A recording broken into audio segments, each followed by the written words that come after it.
অর্জুন কৃষ্ণচূড়া কথা। কবি মন্দাক্রান্তা সেন।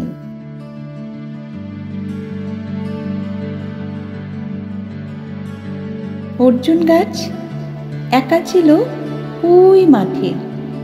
আর্য পুরুষ আভিজাত্যের দম্ভ, নত যেন হলো সব গাছ তার কাছে।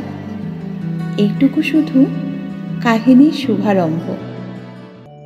কোথা থেকে এলো কৃষ্ণচূড়ার বীজ? যুবতী হলো সে কয়েক বছর পরে।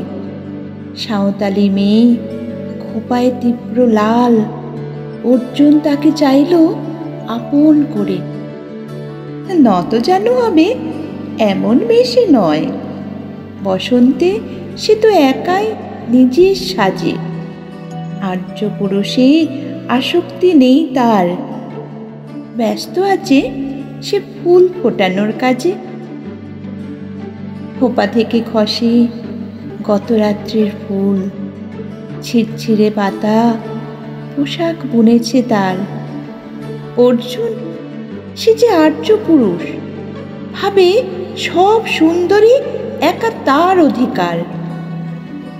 অর্জুন গাছ চেয়ে দেখে দূর থেকে, কৃষ্ণচূড়ায় হৃদয় ঝরছে রোজ।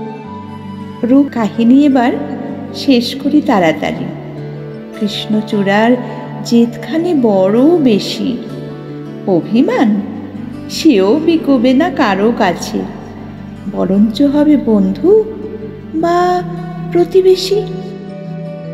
যদিও কাহিনী এমন সহজ নয়।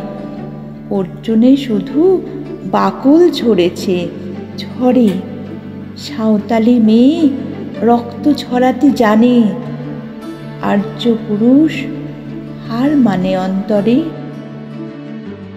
পরের জন্মে অর্জুন গাছ হয়ে কৃষ্ণচূড়াকে বন্ধুর মতো দেখো। আমাকে চিনতে ভুল করো না হেরেজু।